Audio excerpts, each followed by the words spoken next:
Oh, So,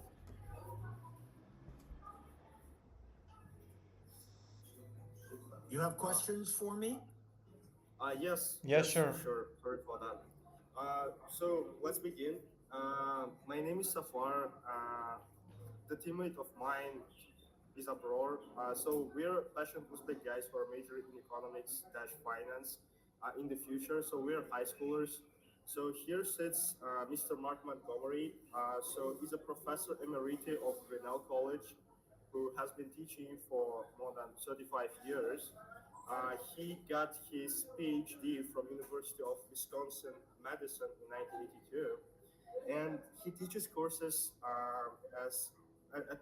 like as mathematical economics, economics of education, and environmental economics. So these are the areas of our interest as well.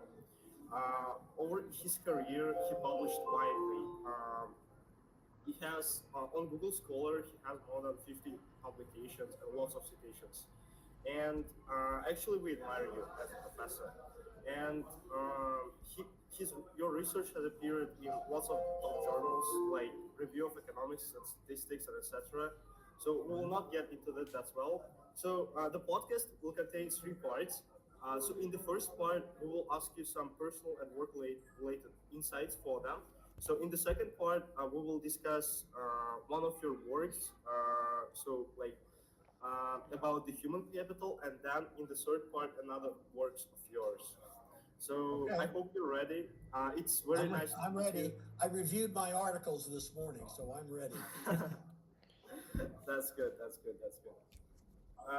So yeah, pleasure to meet you. So like the first question we usually ask from the people who enter our podcast, like it's why economics? Like why did you choose this field in the first place? That's an interesting question. Many, many years ago, when I was in college, which I started in 1971, more Oh, than 50 years ago, I took courses in political science. I was a major in political science. And I wasn't very satisfied with political sciences. It was all this boring reading, it drove me kind of crazy. But I took an economics course because I was interested in looking at the difference between capitalism and socialism. Excuse me, I'm going to close the door here. And I just got fascinated by what seemed to me to be the rigor of the discipline. A lot of graphs, a lot of equations. It seemed to be more precise and more logical and less speculative in analyzing social phenomena. So I kind of got seduced by that, and I ended up minoring in economics. Then I got a master's in economics, and having gotten a master's in economics, I thought I'd go get a PhD in economics because I thought I wanted to teach and do research in economics after that. And that was it. I've never looked back. I've always enjoyed my job as an economist. yeah, that's quite interesting.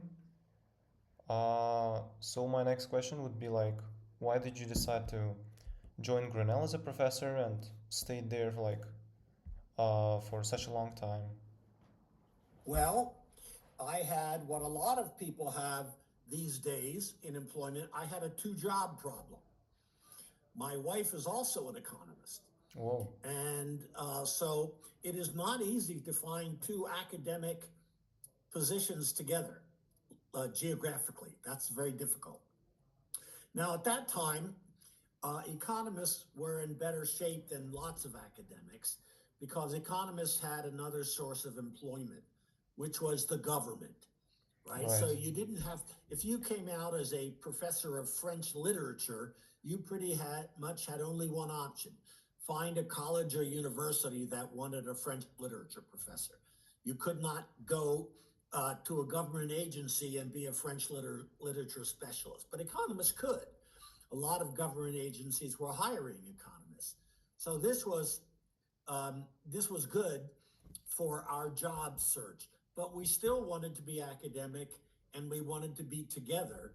And when we applied to Grinnell, they were interested in the two of us. Um, It's a small town, relatively remote. It's in the middle of Iowa, which is a rural state. And that appealed to us. And so we came here and we've been here for 35, 36 years. We're not teaching, we're retired now. We're not teaching anymore. But we still, and now we're in a retirement community where a lot of Grinnell professors go. There are a lot of people around this retirement community that I see that I used to know as colleagues at the college. I see.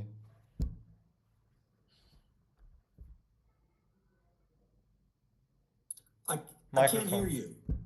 Sorry for that. So you have worked on topics ranging from education, entrepreneurship, and environmental science. So how do you choose those research topics, those specific research topics, and how do these diverse areas connect to you? Well, the truth is not very glamorous. I'm an empiricist, as most economists are. I crunch numbers for a living. I run regression models predicting things. And if I got my hands on a good data set, a data set that other scholars had not drained of all of its juice, so to speak, then I would use that data set and write something in that area.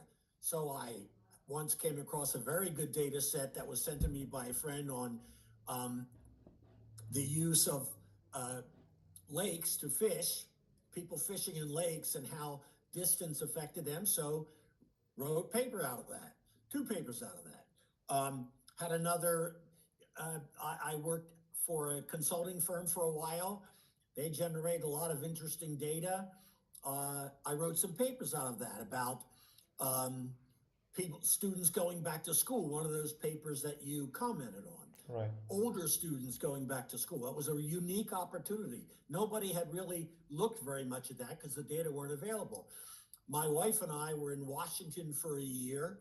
She got was part of the General Accounting Office. Now it's called the General Accountability Office, the Government Accountability Office, the GAO. And she helped design a survey of child care facilities. And this survey had the unique characteristic of interviewing each of the employees at the firm. And from there, we got, 4 or 5 papers on the aspects of part-time work, on what encouraged people to go to what kinds of daycare centers. And I also got a couple of papers on the effect of benefits on part-time workers. It was looking out for unique opportunities to study something. And then when I saw a unique opportunity to study something based on the available data, I jumped into that. That's probably not the way science is supposed to be conducted, but it's what I did. Yeah, that's very great. So you basically had like several personal observations, and then you decided to pursue certain research paper topic. I'm basically a scavenger, okay? Yeah, Like a scavenger wandering through the forest. And when it comes across Yeah. a corpse of any animal, if it's still edible, it eats that animal. It doesn't matter whether it's an elephant or, a gorilla or, whatever is available. And on the one hand, I don't think that's the way most people do, but it has been great for me. And I've learned a lot of things in a lot of different areas because I've been working in different areas. And I had a lot of fun manipulating data on a wide range of topics, yeah. as did my wife. So here would be my next question is like looking back at your like overall career, your experience as a professor, as a, Mhm. for example, experience in your consulting agency, what do Mhm. you think like what pieces of work and experience has been like most meaningful to you in terms of impact or something else? I well, I I enjoyed teaching, so that was just an enjoyable part of my job. Okay. I enjoyed the different research projects because I just had a lot of fun writing computer code and manipulating data and then writing up the results. So that was that was two aspects of my job, which were frankly just fun. I just had fun doing both of them. Teaching, and I never liked grading papers, for example. Okay, I never liked uh, figuring out people's grades and then posting them, but I really did enjoy lecturing, and and and I always tell people, in a way, it's good for a small college like Grinnell, where the teaching load is pretty significant, much less than you'd get at the University of Pennsylvania, for example. I think it's important to hire people, this will sound strange, to hire people for whom research is kind of a hobby. Because once you get tenure, you're not required to do as much, but you want to do it anyway because it's so much fun. Right. And that's kind of how I conducted my career. And once I got a certain number of papers later in my life, I started writing op-eds. I started writing essays, opinion essays, and I moved in that direction. So, but I've always liked writing, I've always liked lecturing, and I've always liked crunching numbers. That's very good. Yeah, that's very interesting. My next question would be about the impact as well. So, beyond publications, many professors measure their impact through the successes of their students, like Mm-hmm. whose work or path, like, was there any student, any specific example maybe, like of a student whose work or path surprised or delighted you and showed that your work actually meant something? Yeah, for some reason I'm not entirely sure of, small colleges tend to generate a lot of PhD students. So, in other words, and I think it's because at a small college, the students get to know the professors. Some students have had me 3 times. Okay. They get to know the professors personally. Some students babysat my children. Some students watched my dogs while I was out of town. Um, Both my students and my wife's students. Um, so I think that makes them more interested in being like those professors. In other words, they see the life we have, it's a good life, and many of them want to pursue it. And for a long time, Grinnell College produced more PhDs in economics on a per capita basis based on enrollment, adjusting for enrollment, than most any other schools in the country. And um, since I've been here, I have had students who got PhDs at Yale, Berkeley, MIT. MIT was from another institution, University of Chicago, um, I already said Berkeley, Cornell, all kinds of places. So I've worked with and helped train a lot of PhDs from some really good schools, and they've gone off to be successful researchers in one of these papers that you read of mine and asked me to discuss was written by a student who went to Northwestern University for his PhD. He had been in my class. I knew him, I knew his father personally. We just met a couple of months ago to talk about some things. So, that's a nice aspect of the job because you still can connect with people who go on and they will tell you that your course meant something to them, or your advice meant something to them, your mentorship meant something to them. And Yeah, that's satisfying.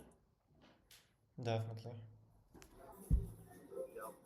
I have one quick follow-up question here. So, do you think that like the prestige of school matters in terms of education? I mean, is it better like to go to not prestigious but some close-knit family, like, or to choose something top tier? in terms of education? Unfortunately, I think one of the most, if not the most important things is the prestige of the school. Oh, Economists argue that education does a couple of things for people when they go on out looking for a job. One thing is it does educate them, they learn things and they have more skills. But another thing is it's called a signaling mechanism, right? It signals to the employer this person is smart, this person can finish a degree, this person can do some research if that's your direction. And if you go to a prestigious school, it's saying, well, this is a smart kid, got into a good school. In some ways that's unfortunate, but it is definitely a fact. When I tell my students who are going on to graduate school in economics, I say, go to the best school you can get into. And I've had students who get MBAs in different, and they say, well, I really like this little program that talks about an MBA for running a public nonprofit organization as opposed to a for-profit organization. Say, do not succumb to that. Go to the most prestigious school you can get into. You can always learn on your own. You don't stop learning once you get out of school. So I, I advise against going into boutique programs, as they call them, highly specialized, very sexy, very modern, and instead of going to a school with a solid reputation. You can always pick up the other stuff on your own, but you cannot change the signal once you get out of the quality of that school. right.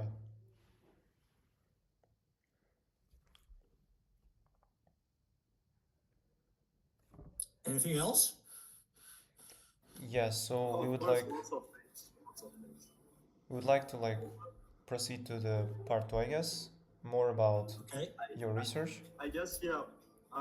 So my work will be the first one. So what kind of capital do you need to start a business, financial or Mhm. human?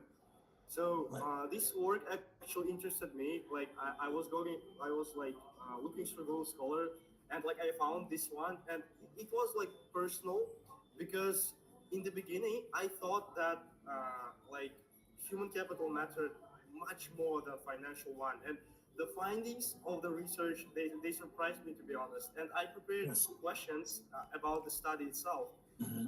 Yeah. So what inspired you and your co-authors to study the roles of human versus financial capital in new businesses?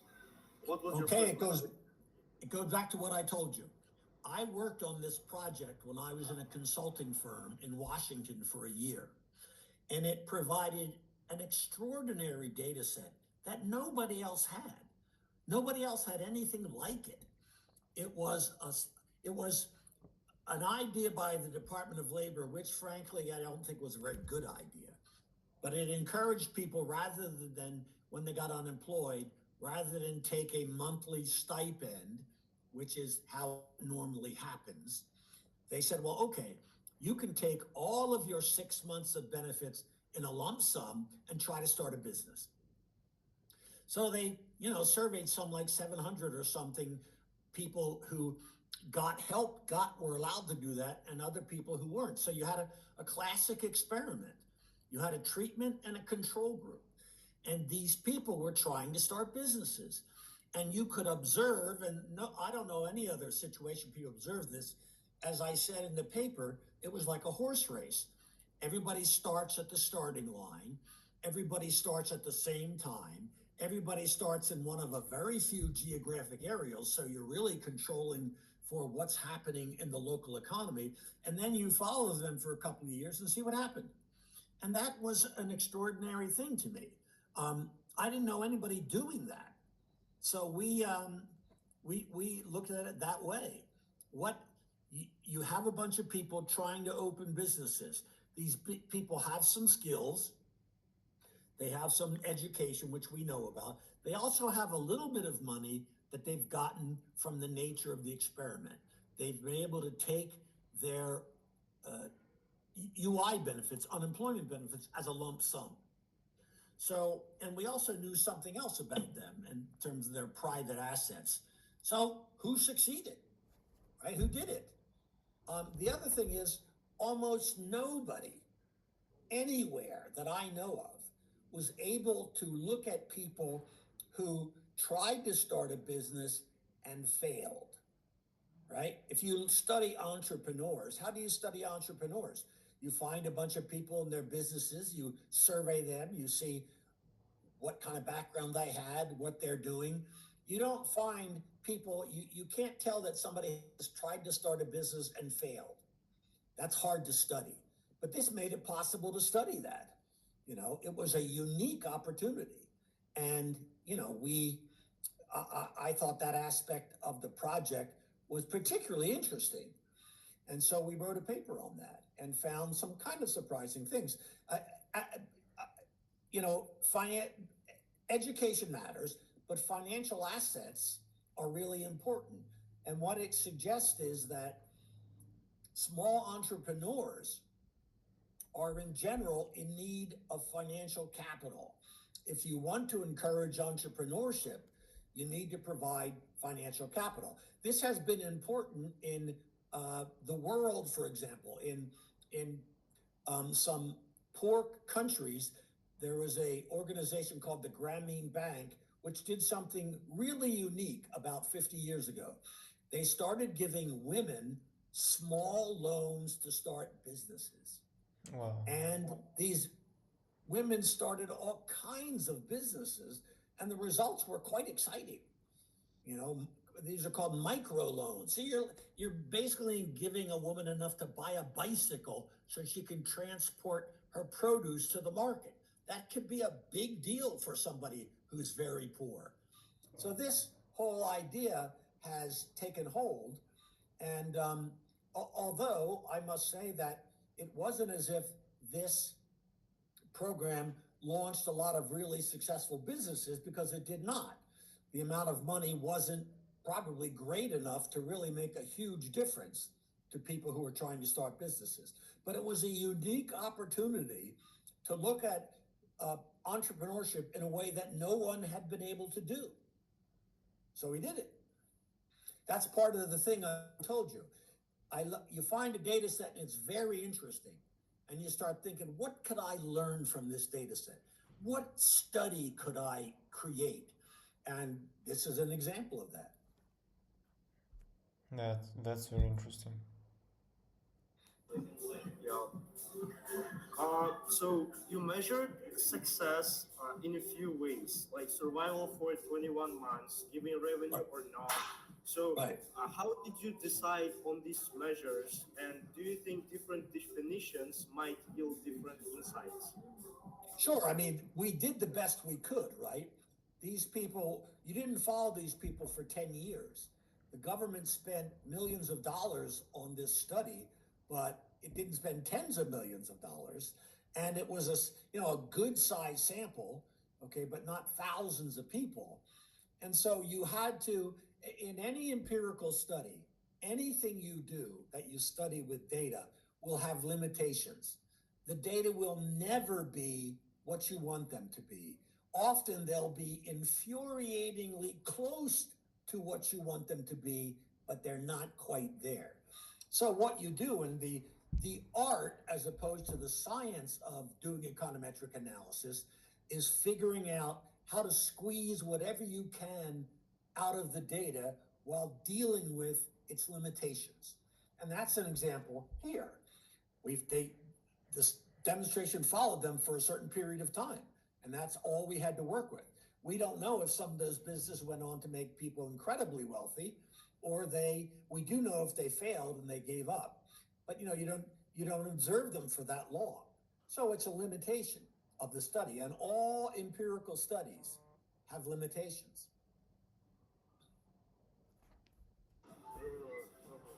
Understood. So the SEED data are from the early 1990s. And Yes. do you think the conclusions would hold true for today's economy or for different kinds of businesses? I mean, tech startups, for example. I don't know. The world is different now than it was at that time. For example, as you see just from looking at the news, people who are now the wealthiest people in the world, um, or running the largest companies in the world, where back in the 90s, hardly anybody, those companies barely existed.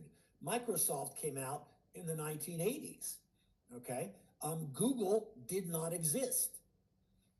Okay. NVIDIA did not exist, I don't think. And all of a sudden, these have exploded. So obviously, the economic environment makes a huge difference. I mean, I remember, I'm old enough, you guys are not, I'm old enough to remember when what Amazon was, it was a bookseller. Yeah, It would exactly. take books, right? And it would offer them at a a cheapest price as they can, and you could order them online. It was one of the first online retailers. And I can remember the Economist magazine saying, "Well, it's an interesting model at Amazon, but their profit margins are very small. I don't know if this business is going to succeed." Well, now it's one of the biggest companies in the world. Why? Because online marketing took off. And as often the case, I mean, Bill Gates was the first person to write a, um, a, a program that could run on small machines, on PCs, right? Uh, and he was there at the beginning. And Jeff Bezos was there at the beginning. The Google guys were there at the beginning. And that exploded. So that obviously the economic environment is going to make a big difference. Now, um, I don't know that that's going to matter so much for people starting small businesses like a mechanic shop, right? Yes, the local conditions matter a lot. And one of the advantages of that study you read was we could control for local conditions because we only had 5 sites and we knew a lot about those sites and we knew what was happening in those sites during the time of the study. So that was an advantage. But yes, I would be very reluctant to generalize, particularly after COVID. COVID really changed the landscape for entrepreneurship a great deal. And so I would be reluctant to generalize those results. But that's a limitation of any study. Yeah. So my last question about this work would be, the paper focuses on the survival of the businesses during the Mm-hmm. 21 months period. Right. Do you think the relative importance of financial versus human capital shifts as firm mature? I mean, with the passage of time, and for instance, like with skills and experience becoming more decisive for scaling, and how would you empirically investigate this matter? I Give don't me the know. I chance. mean, I don't know if we can empirically investigate because data are rare on this. But yes, I would think, your human capital stays with you when you start a business. It's not much different when you started the business than it is 5 years later. Okay. But your financial capital could vary a great deal. If a business is significantly profitable, that enables it to grow. I mean, businessmen and women are very focused on cash flow, getting money in the door, because that has a sort of, it can have, doesn't always, in fact, most times, but it can have an exponential effect. You have more and more money, you can invest in more and more things. So, yes, I think, over time, financial capital, based on the success of your business, I think success breeds success. Yeah. Thanks a lot. This was all by me, and Abroad has questions about his Yeah. work. So Okay, I wanted to discuss another. I can't hear you. So yeah, sorry. So I wanted to discuss your another paper, which was Okay, about like it was called like Back to School: An Application of Human Capital Theory for Mature Workers. right. And you basically argued there that you basically looked at the paper about the adults and why they kind of decide to invest in their education For example, you argue that they kind of weigh the costs, like Hmm. such as money, time, and potential benefits like Hmm. higher paycheck and better job. So my first question would be like, um, what like initially drew you to this topic, like of this research? Okay, same story, guys. Same story I've been giving you all the time. I used to work for a company, the company that supervised the study that we just talked about, Yeah, right? right. And they did all kinds of work for the government. And my boss there, some 10 years after I had left the company, probably, no, more like maybe 15 years, my boss said, you know, the Department of Labor did a study which we evaluated. They did a program which we evaluated. And my old boss said, this is one of the dumbest ideas Department of Labor ever had. But it generated a fascinating data set. The program was just to see if in a one city, Greater Baltimore, which is in you guys may or may not have heard of Baltimore, and it's a big city near Washington D.C. They looked at people in that area and they sent um, information in the mail announcing the availability or highlighting the availability of community colleges and other colleges that were there. Because the idea was if unemployed people could get more training, Yeah. they might be able to get back on the job market or increase their earnings, or even if they weren't unemployed, going back to school. This is a group of people who are almost never studied. Human capital theory has generated enough papers to fill the room I'm sitting in up to the ceiling and the room you're sitting in up to the ceiling. But it's almost all about guys like you, right? People who are finishing high school and are going to go to university or college. That's a very interesting group of people. And we definitely want to know how education affects them. We want to know why they choose certain schools, all of that. But that's been studied a lot. What was not studied was older people, and something like 40% of students are really older.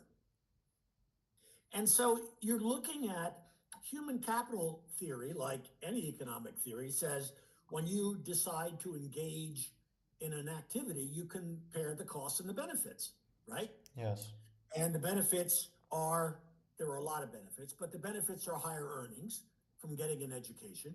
And the costs are you have to shell out for tuition, but even more importantly, you're not working very much while you're in school. And so people are making these comparisons. And human capital theory says the higher the cost, the lower the benefits, the less likely you are to pursue advanced education. The problem is, though, there's not a lot of variation in the group of people that are studied. So you look at people from 18 to 22, how much do they earn? They barely earn anything. They're minimum wage, Right. okay? Their costs vary quite a bit, but their what we call their opportunity costs, the foregone earnings, are very small.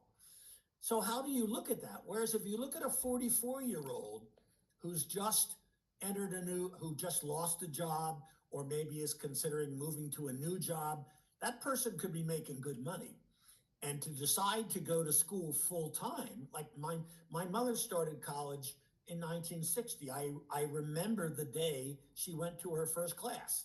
It was in 1960. There was a hurricane. She had 4 kids. So for her, that was a whole different kind of decision than it was for my father, who went to college right after he was in the service and the government paid for it. So this was an opportunity to really look at um, the effects of these factors on these decisions to go to school. As my boss said, it was a dumb idea. And of course, sending out pamphlets had almost no effect on anybody's enrollment.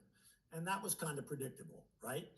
So the government studied that, spent a few $1 million, and learned that that was not enough. But it left behind a very interesting bunch of data on a group of people that had not been very well studied. And it also had them in a very narrow area. So things like location didn't matter very much. Um, my colleague and I on that paper, we wrote another paper using those data where we tried to figure out how did distance from the school mattered in choosing a community college. Community colleges are, as the name suggests, they're small colleges, they're 2 years, they're around, they're in your city, there may be a bunch of them. Right. And people who go back to school often go to these community colleges. They have night classes. Well, how much does it matter how far away they are? Okay, it does a 20-minute extra commute discourage you from going back and studying nursing at a community college. So this is an opportunity that this data set presented, and we were able to supplement it with a lot of location data and come up with some interesting papers. Right. Yeah, that's very interesting. So here comes another question out of your answer. Okay. Like, if we consider like today's like very fast technological changes and very Mm-hmm. rapid like market job shifts, do you think Mm-hmm. that the traditional model like of education followed by like uninterrupted one job is kind of outdated nowadays? In most American studies of American workers find that there's a lot of turnover. I don't remember the actual number. In my head, I'm thinking maybe 3 years. People Mm. stay at a job for 3 years, as opposed to Japan, right, where Right. people graduating from college become what's called a salaryman, and they may stay in the same firm for the rest of their lives. That Yeah. does not happen as much in the United States. Um, and yes, I think, you know, um, technological change is having a big effect on the labor market, and also it's going to have a big effect on turnover. Because, for example, AI, who knows what the effect of AI is going to be? People have been studying coding for years and gotten high paying jobs because they know how to write code. Well, the other day, I had Chat GPT write the HTML code to do a website for my new book. And it did it in a minute. Now I could then Mm. edit that, okay? I could then edit that, but I didn't need to have the skills to learn how to code in HTML. I could look at that program it wrote and figure out how to do it and modify it and have a nice website. So nobody knows what the effect of this is going to be. I just signed up for Chat GTP. I pay $20 a month, which is not a lot of money. Um, and I've used it for all kinds of research things. You know, um, for example, my wife and I are writing a book. It's a novel about a bunch of kids at high school in England who are going to look at different sites to on their spring break to do an academic analysis. And so I asked Chat GPT, come up with an itinerary for a bunch of kids at an elite boarding school who are going on a trip from somewhere between London and Edinburgh, and every day they're stopping in someplace different. And it did it instantly. And it made a lot of sense. It talked about where they would go. It talked about what lectures would be made there. It talked about where you might stay overnight. I mean, it's an amazing tool. And I've found it incredibly useful. I was editing a novel today, okay, and Grammarly is a program that looks at your writing and says whether you've uh, structured your sentences well, and it always gives me a lot of heat about my commas. Grammarly hates the way I use commas. Okay, and now it's also possible that AI can write things. I'm not enthusiastic about that. Okay, and colleges are struggling with that. Students can ask Chat GPT to write papers for them, and my college is very worried about that. Everybody is in higher education. how do you know somebody has written the stuff themselves? Because that's what you want. Anyway, the point is, the job market is going to be evolving enormously. And historically, people have always been worried about technology creating unemployment, right? Back in the 18th century, when they developed um, machines that would weave cloth. This a lot of weavers got laid off, and some of them went into the factories and broke the machines to stop them from taking their jobs. But ultimately, it turned out that that increased productivity a lot and raised incomes a lot and enabled some of those workers to take other jobs that wouldn't have been available had the technology not been there. Now, so I would assume that AI is going to be like that. Yes, some jobs are going to go away, but there are going to be new ones created. But that's a hypothesis at this point. Yeah, exactly. So, like, a follow-up question would be like, should we, like, as a society, rethink the idea that, for example, going to college or doing an education in general is the thing that you do only in your like 20s? Mm-hmm. Should we Yeah. like rethink about it? Well, the idea is that more and more in America, for example, there are lots of prestigious universities. You could name them as well as I could: Harvard, Princeton, Yale. Okay. And there are a lot of these little so-called community colleges which have absolutely no prestige whatsoever. They're two-year schools. They'll take pretty much anybody who shows up. So you don't go there to get a degree so you can then brag about your community college degree and get a job on Wall Street. That doesn't work. Okay. But what those places do is they give a lot of training on uh, working skills. Yeah, you can start learning to be a nurse. Okay, you can learn some carpentry or electrician training. A lot of that stuff, and I think it's going to be, in some ways, more and more. Those are going to be more important in in creating new skills for people who are displaced by technology. And the Economist magazine said that in some ways, the um, community colleges are the jewels of the American education system. You say, what are the jewels of education? Oh, Harvard, Princeton, Yale. Those are jewels of the research part of that. But the community colleges, they know what people locally need to learn and they teach it to them. And I think these will become more important as people, as they get more wealthy and uh, they are able to take some time and and there's a lot of incentive to train as you get older. It's harder for older people to go to school, but it may become more and more necessary as technology advances. We don't know. It's a hypothesis.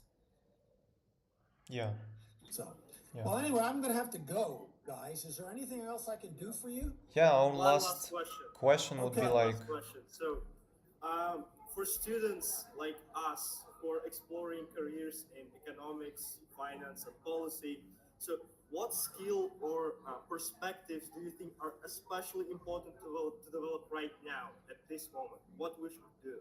any I advice, think basically. the earlier you start learning statistics, the better off you will be, because 95% or more of economists are numbers crunchers. We take data sets and we analyze them. If you can take uh, advanced courses in statistic, or what do they call them? Um, AP courses, advanced placement. Yeah, If you have anything like that, learn math, learn statistics. When I was your age, I was afraid of math. I had to get over that to become an economist.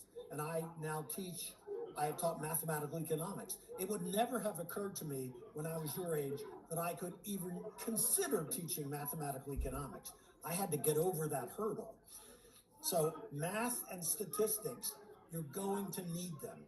Take them seriously, study them. If you want to do economics, you must have them. Yes. Thanks. Thanks.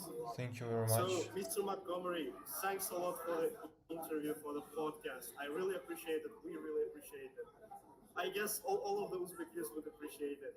And I would make a little compliment here. So your like way of speaking about economics is pretty easy to understand. Like honestly, it is Yeah. not like some. It is seen that you're a professor with a lot of experience, and I Mhm. really do like the way you speak because I got everything, and I guess our audience will do that as well. That's good. And you have my email address. So if somebody Yes. needs to talk to me about something, advice about economics or going to school in America, you can give it to them. You can give them that Thanks. email. I'm Thanks a lot. retired. I'm retired and I've got time to deal with stuff like you guys sent me this. Fine, okay, I've got an hour to spend, for young people. I That's my job. That has been my life, educating young people. So, Yeah, all definitely. right, guys. We do Okay. Thank you appreciate so that. much.